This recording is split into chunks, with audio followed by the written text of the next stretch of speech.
Chers étudiants, bonjour. Aujourd'hui, on va corriger quelques extraits des examens programmés à la Faculté des sciences de Tétouan dans les années précédentes.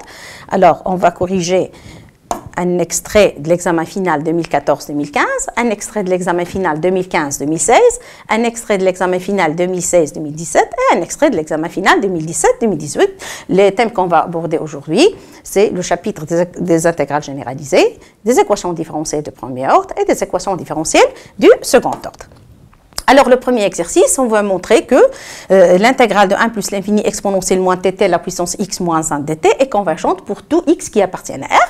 La deuxième question, l'intégrale de 0 à 1 exponentielle moins tt à la puissance x moins 1 dt est convergente si et seulement si x supérieur strictement à 0. Et la dernière question, déduire le domaine de la définition de la fonction f de x qui est égal à 0 plus l'infini exponentielle moins t à la puissance x moins 1 dt.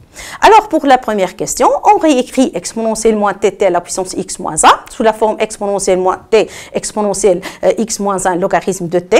Donc, elle est supérieure strictement à 0 pour tout t supérieur strictement à 0 et pour tout x qui appartient à R. Donc, la fonction de t vers exponentielle moins tt à la puissance x moins 1 est continue et positive sur 1 plus l'infini, puisque ici, on va étudier l'intégrale de 1 plus l'infini exponentielle moins t à la puissance x moins 1. Alors, pour étudier sa nature, on va appliquer le critère de Riemann. Alors, on va multiplier par t au carré. Ça veut dire t à la puissance alpha avec alpha supérieur strictement à 1. Alors, quand on multiplie par t au carré, on trouve que la limite quand t tend vers plus l'infini, c'est égal à 0. Donc, ça veut dire on a multiplié par t à la puissance alpha avec alpha supérieur strictement à 1. On a une limite finie. Et donc, d'après le critère de Riemann, l'intégrale de 1 plus l'infini exponentielle moins t à la puissance x moins 1 dt est convergente pour tout x qui appartient à R. Ici, chers étudiants, j'insiste sur le fait que la fonction exponentielle moins t x moins 1 garde un signe constant. Même elle est strictement positive pour pouvoir appliquer le critère de Riemann. Pour la deuxième question, on va étudier la nature de l'intégrale de 0 à 1 exponentielle moins t de x t à la puissance x moins 1 dt. Donc, pour cela, on va appliquer un critère d'équivalence. Toujours, chers étudiants, j'insiste que les critères de convergence, on les applique pour les intégrales dont les fonctions sont à signe constant. Alors, on a cette fonction exponentielle moins t de x moins 1 est continue et positive, je souligne positive sur l'intervalle soumis vers 0, 1. La limite exponentielle moins t à la puissance x moins 1 sur t à la puissance x moins 1, c'est égal à la limite de exponentielle moins t quand t tend vers 0 qui est égal à 1. Qu'est-ce que ça veut dire? Ça veut dire qu'on a trouvé un équivalent de la fonction exponentielle moins t à la puissance x moins 1 qui est exactement t à la puissance x moins 1 et qui est égal aussi à 1 sur t à la puissance 1 sur moins x. Alors, l'intégrale de 0 à 1 sur t à la puissance 1 moins x dt est une intégrale de Riemann convergente si et seulement si x supérieur strictement à 0, c'est-à-dire 1 moins x inférieur strictement à 1. Ici, je rappelle que l'intégrale de 0 à 1 sur x à la puissance alpha est convergente si et seulement si alpha inférieur strictement à 1. Donc ici, le alpha qu'on a vu dans le cours, c'est exactement 1 moins x qui est inférieur strictement à 1. Ça veut dire ceci équivaut à x supérieur strictement à 0. Donc d'après le critère d'équivalence, cette intégrale de l'intégrale 0 à 1 sur t à la puissance 1 moins x, elle est convergente. Donc l'intégrale de 0 à 1 exponentielle moins t à la puissance x moins 1 dt est convergente si et seulement si x supérieur strictement à 0, d'après le critère d'équivalence. Alors, la troisième question, c'est le domaine de définition de cette fonction. Alors, pour avoir le domaine de définition de cette fonction, ça veut dire il faut qu'on ait l'intégrale de 0 plus l'infini exponentielle moins t de x moins 1 dt est finie. D'accord? Ça veut dire elle est convergente. Cette intégrale est convergente si et seulement si l'intégrale de 0 à 1 exponentielle moins t de x moins 1 dt et l'intégrale de 1 plus l'infini exponentielle moins t de x moins 1 sont convergentes. Et on sait qu'elles sont toutes les deux convergentes dans le cas où x supérieur strictement à 0, bien sûr, pour avoir la convergence de l'intégrale 0 à 1 exponentielle moins t à la puissance x moins 1 dt. Donc, cette fonction, elle est bien définie dans le cas où x supérieur strictement à 0, c'est-à-dire le domaine de définition de cette fonction est l'intervalle ouvert 0 plus l'infini. Alors, un deuxième exercice, c'est l'intégrale i est égal à l'intégrale de 2a plus l'infini d de x sur x, logarithme de x à la puissance alpha avec alpha, un réel. Alors, on va étudier la nature de cette intégrale dans les cas suivants, ça veut dire dans le cas où alpha, lambda inférieur strictement à 1, lambda supérieur strictement à 1 et lambda égale à 1. Alors, la première des choses, c'est que la fonction 1 sur x, logarithme de x à la puissance lambda, et continue sur 2 plus l'infini pour tout lambda qui appartient à R. Donc, le problème se pose uniquement en plus l'infini. Il faut toujours identifier où est le problème. Donc ici, le problème se pose uniquement en plus l'infini. Alors, qu'est-ce qu'on fait? Comme on a fait dans le cours et dans les TD, on remplace plus l'infini par t, on prend t qui appartient à 2 plus l'infini, et on calcule la primitive de 2 à t d de x sur x, logarithme de x à la puissance lambda. Alors, on voit bien que ça sera une primitive usuelle, ça veut dire on réécrit 1 sur x sous la forme logarithme de x prime, logarithme de x à la puissance moins lambda, d de x, et donc la primitive de 2 à t d de x sur x, logarithme de x à la puissance lambda, c'est exactement le logarithme de x à moins lambda sur 1 moins lambda de t, bien sûr, dans le cas où lambda différent de 1, ici j'insiste, différent de 1, ça veut dire qu'on a une primitive de la forme u' u moins lambda, donc on calcule cette intégrale, donc on trouve exactement le logarithme de t à moins lambda, moins le logarithme de 2 à la puissance 1 moins lambda sur 1 moins lambda, et donc ceci donne exponentielle 1 moins lambda, logarithme de t, moins logarithme de 2 la puissance 1 moins lambda sur 1 moins lambda, ceci bien sûr dans le cas où lambda est différent de 1.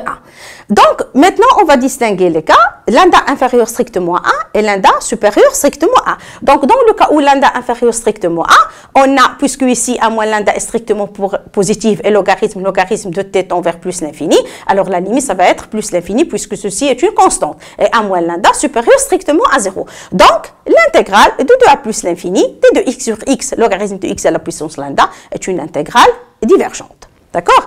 Dans le cas où lambda supérieur strictement à 1, on a cette fonction converge vers 0, donc la limite de ceci, ça va être moins logarithme de 2, 1 moins lambda sur 1 moins lambda, qui est égal à exactement logarithme de 2, 1 moins lambda sur lambda moins 1, dans le cas où lambda supérieur strictement à 1. Donc, on a trouvé une limite qui est finie, donc l'intégrale de 2 à plus l'infini, d de x sur x, logarithme de x à la puissance lambda, est une intégrale convergente, et même, on a pu calculer sa valeur qui est égale exactement à la limite de l'intégrale de 2 à t d de x sur x, logarithme de x à la puissance lambda, quand t tend vers plus l'infini. Ce qui nous reste, c'est le cas où lambda est égal à 1. Donc, l'intégrale de 2 à t d de x sur x, logarithme de x à la puissance lambda, c'est égal à, ici, exactement l'intégrale de 2 à t d de x sur x, logarithme de x, puisque lambda est égal à 1. Donc, elle est de la forme logarithme de x' sur logarithme de x d de x. Donc, la primitive, elle est usuelle. Elle est de la forme logarithme de x de 2 à t.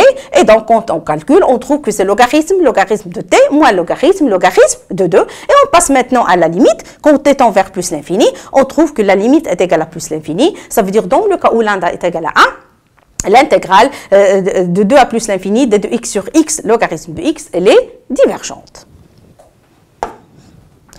Maintenant, on va considérer un exercice qui va traiter les équations différentielles de premier ordre et de second ordre. Alors, on prend lambda 1 réel, on considère l'équation différentielle en fonction de lambda suivante, lambda y seconde plus y prime plus y qui est égal à exponentielle x fois x plus lambda plus 1. On appelle cette équation E lambda. Alors, pour lambda égale à 0, résoudre l'équation différentielle du premier ordre E0. Ça veut dire ici, on prend lambda égale à 0, donc on va récupérer une équation de premier ordre. Et la deuxième question, c'est résoudre l'équation différentielle E1. Donc, quand lambda est égal à 1, c'est une équation différentielle du second ordre. Alors, la première question va concerner la résolution d'une équation différentielle de premier ordre et la deuxième question va concerner l'équation différentielle du second ordre à coefficient constant. Alors, pour résoudre l'équation différentielle de premier ordre y' plus y, c'est égal à exponentielle de x plus 1, d'abord, on remarque que c'est une équation linéaire. Alors, pour résoudre une équation linéaire, on va utiliser la méthode de la version de la constante qu'on a vue dans le cours. D'accord? Donc, la première étape, c'est de résoudre l'équation sans second membre, y' plus y est égal à 0. Alors, comme on a fait dans le cours LTD, y' plus y est égal à 0, on réécrit y' sous la forme d de y sur d de x. Alors, on sépare les variables, c'est une équation à variables séparées. Alors, d de y sur y, c'est égal à moins d de x. On passe aux intégrations et après, on passe aux primitives. Donc, 1 sur y, sa primitive est logarithme, valeur absolue de y, c'est égal à moins x plus une constante. On compose par l'exponentielle et on trouve ce y, c'est égal à une constante exponentielle moins x. Et donc, la solution générale de l'équation son second membre, y' plus y est égal à 0, c'est exactement y h de x est égal à k exponentielle moins x. Alors, la deuxième étape pour résoudre une équation linéaire, comme on a vu dans le cours, c'est la recherche d'une solution particulière. On utilise la méthode de la variation de la constante. Alors, qu'est-ce qu'on fait? On va chercher une solution particulière en variant la constante qu'on a trouvée dans la solution générale de l'équation son second membre. Ça veut dire on transforme k, ça devient k de x, donc on va chercher une solution particulière de la forme y p de x est égal à k de x exponentielle moins x. Et donc, qu'est-ce qu'on fait? Si on trouve k, on trouve y p. Alors, pour trouver k, bien sûr, on calcule y' de p et on remplace dans l'équation complète. Chers étudiants, j'insiste, il faut remplacer dans l'équation complète. Alors, on trouve que k' de x est égal à exponentielle de x plus 1. Et maintenant, on va intégrer k' de x pour trouver k de x. Alors, pour la calculer, on va faire une méthode d'intégration par partie. On réécrit exponentielle de x sous la forme exponentielle de x' sur 2. On applique la formule d'intégration par partie que je rappelle. L'intégrale fg', c'est égal à la primitive fg moins l'intégrale f' de g. C'est ce qu'on a fait ici. Alors, ceci, ça va donner exponentielle de x plus 1 sur 2 moins l'intégrale exponentielle de x sur 2 fois la dérivée de x plus 1 qui est égale à 1.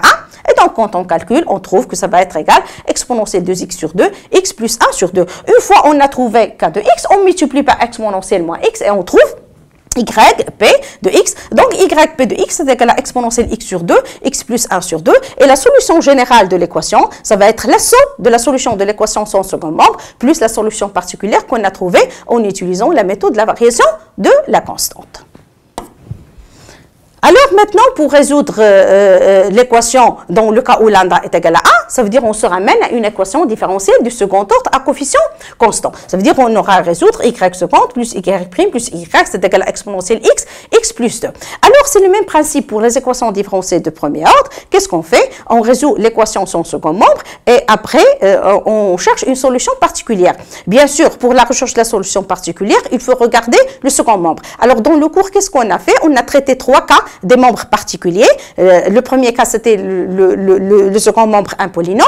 Le deuxième cas, le second membre, c'était de la forme exponentielle mx, un polynôme, fois un polynôme d'ordre n. Et le troisième cas, c'était de la forme exponentielle mx fois, par exemple, alpha cos wx plus bêta sinus wx. Donc, si le second membre est quelconque, on utilise bien sûr la formule de la variation de la constante. D'accord? Donc ici, la première, pour chercher la solution particulière, on utilise ces techniques. Une fois on a trouvé une solution particulière, alors la solution générale, ça va être la solution de l'équation son second membre plus la solution particulière qu'on a trouvée. Alors on résout l'équation son second membre y seconde plus y' plus y est égal à 0.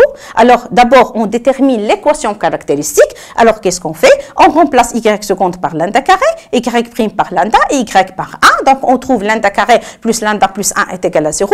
Alors, on calcule son discriminant, il est strictement négatif. Donc, on a deux racines complexes qui sont lambda 1 et lambda 2. Et donc, la solution générale de l'équation son second membre, ça va être exponentielle moins x sur 2.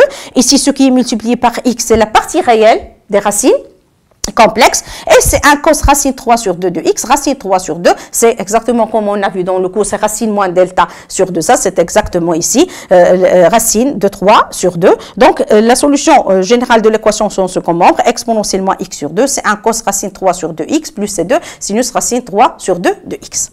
Alors maintenant, pour chercher une solution particulière, comme je vous ai dit, on regarde le second membre, il a de la forme exponentielle mx fois un polynôme d'ordre n, avec m est égal à 1, n est égal à 1. Donc, comme on a vu dans le cours, ce qui va jouer un rôle important, c'est m. Est-ce que m n'est pas racine de l'équation caractéristique, ou bien m racine simple, ou bien m racine double? Alors, on remarque que 1, ça veut dire le m du cours, que 1 n'est pas racine de l'équation. Car ici, CD, ça veut dire ici, le 1, qui dans l'exponentielle n'est pas racine de l'équation caractéristique, alors on va chercher une solution particulière de la forme y p de x avec la exponentielle x fois q1 de x. Q1 de x est un polynôme du même ordre qu'on a ici, d'accord? Du même ordre qu'on a ici. Alors je répète, ici 1, qui est l'exponentielle, n'est pas racine de l'équation caractéristique, alors on va chercher une solution particulière de la même forme exponentielle x fois un polynôme du même ordre, ça veut dire un polynôme de la forme AX plus B. Alors, on va chercher A et B. Alors, pour faciliter la chose, je vous conseille, chers collègues, d'isoler l'exponentielle. Ici, je vais poser U de X est égal à A de X plus B. Alors, YP de X va être égal à exponentielle X, U de X. Donc, on calcule Y prime et on calcule Y seconde de P et on remplace dans l'équation complète. D'accord? Alors, qu'est-ce qu'on va trouver? Chers étudiants, refaites les calculs, ce n'est rien. Vous allez calculer Y prime, vous allez calculer Y seconde et vous allez remplacer dans l'équation complète. Alors, ce que vous allez trouver, c'est 3AX plus 3A plus 3B qui est égal à X plus 2. Et donc, par identification, on trouve A est égal à 1 sur 3 et B est égal à 1 sur 3. Ça veut dire qu'on a trouvé U de X. Une fois on a trouvé U de X, alors on multiplie par exponentielle de X et on trouve YP de X. Donc, YP de X est égal à exponentielle X sur 3 fois X plus A. Donc, la solution générale de l'équation complète, ça va être la solution de l'équation sans second membre, qui est exponentielle moins x sur 2, C1 cosinus racine 3 sur 2x plus C2 sinus racine 3 sur 2x, plus la solution particulière qu'on a trouvée, exponentielle x sur 3, x plus 1. Alors, un dernier exercice, c'est de résoudre l'équation différentielle suivante. Y seconde plus 2y prime plus 2y, c'est égal à 10 cosinus 2x. Et soit lambda 1 réel, on considère l'équation différentielle en fonction de lambda suivante. Y prime, c'est égal à lambda y moins x. Et donc, en fonction du paramètre lambda, on va résoudre l'équation différentielle E1 et on va résoudre l'équation différentielle E moins 1. Alors, ici, pour résoudre cette équation, comme je vous ai dit, toujours, il faut regarder le type du second membre qu'on va traiter. Alors d'abord, on va résoudre l'équation sans second membre, y seconde plus 2y prime plus 2y est égal à 0. Pour la résoudre, bien sûr, toujours on détermine l'équation caractéristique. Alors pour faciliter la chose, toujours on remplace y seconde par lambda carré, y prime par lambda et y par 1. Donc on aura la solution, l'équation caractéristique, l'équation caractéristique, ça va être égal à lambda carré plus 2 lambda plus 2 qui est égal à 0. On calcule son discriminant, bien sûr, pour voir ses racines. Le discriminant, il est strictement négatif. Donc, elle admet deux racines complexes conjuguées qui sont lambda 1 est égal à moins 1 plus i et lambda 2 c'est égal à moins 1 moins i. Donc, la solution générale de l'équation sans second membre, c'est y h de x égal à exponentielle moins x sur qui est multiplié par x, c'est la partie réelle. Je répète, c'est la partie réelle. Et fois C1 cosinus de x plus C2 sinus de x, ce qui est multiplié ici dans x, c'est la partie imaginaire. D'accord? Ça veut dire la forme racine moins delta sur 2a qu'on a vu dans le cours. Donc ici, c'est 1. D'accord? C'est 1. Donc la solution de l'équation sans second membre, c'est y h de x est égal à exponentielle moins x, C1 cosinus de x plus C2 sinus de x.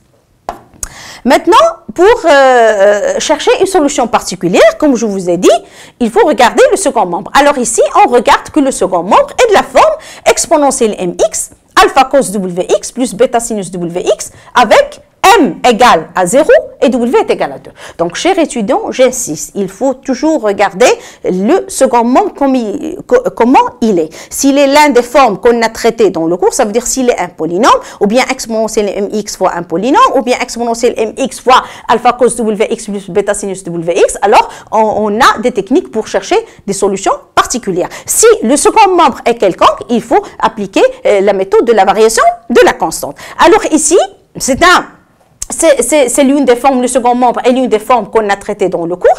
Ça veut dire exponentielle mx alpha cos wx plus bêta sinus wx avec m est égal à 0 et w est égal à 2. Donc, ce qui va jouer un rôle intéressant, c'est m plus iw, comme on avait dans le cours.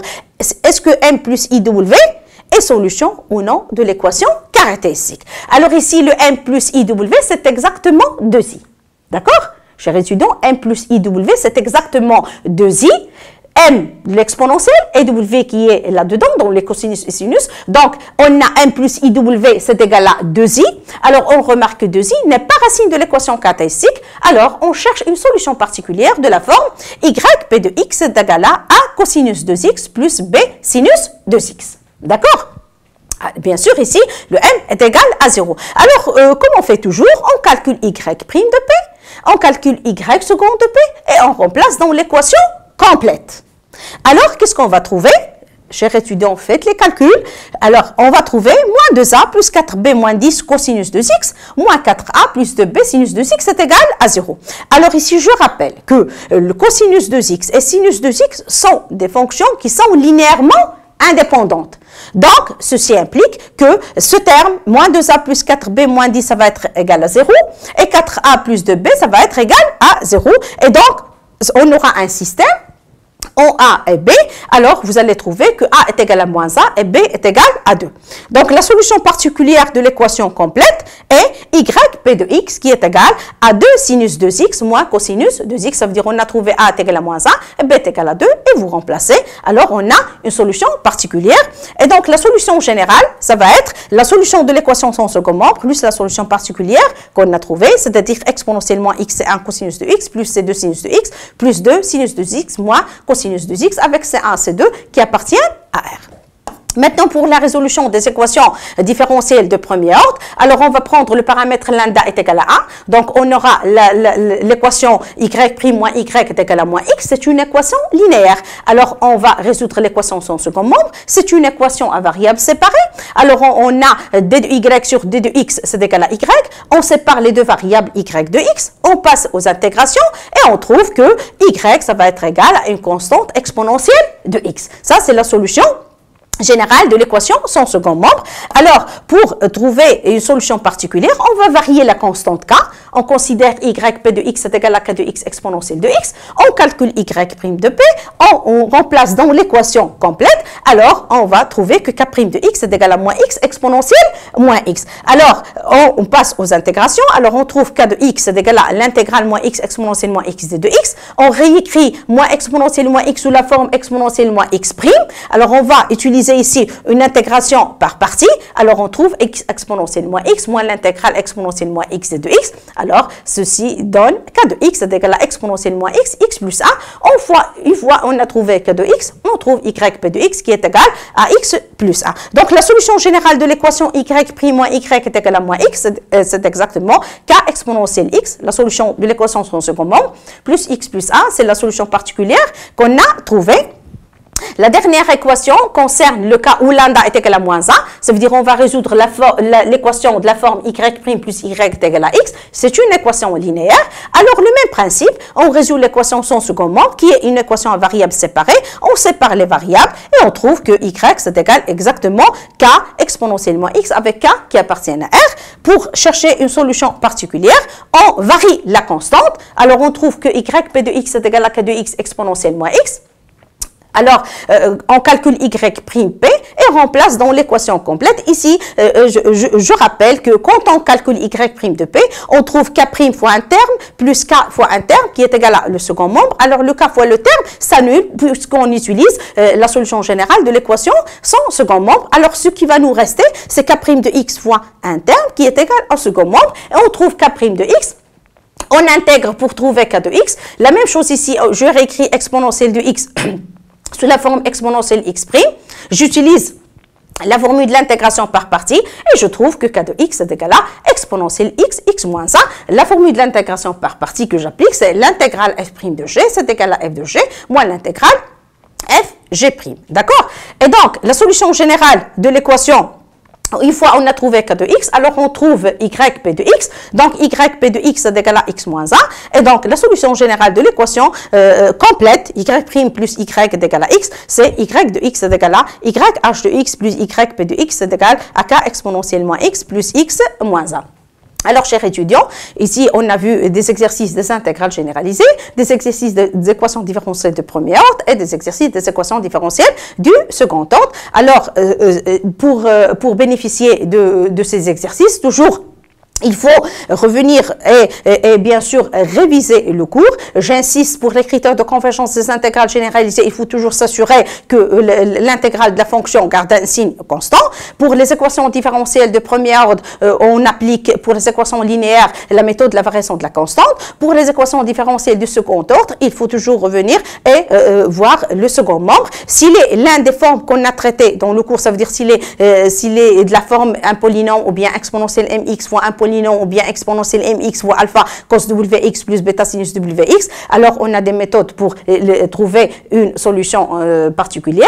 Sinon, si le second membre est quelconque, alors on applique la méthode de la variation de la constante. Et donc, la solution générale de l'équation sans second membre, ça va être, bien sûr, la somme de la solution générale de l'équation, la solution générale de l'équation complète, ça va être la somme de la solution générale de l'équation sans second membre, plus la solution particulière qu'on a trouvée. Donc, ceci termine cette séance. Je vous remercie, chers étudiants.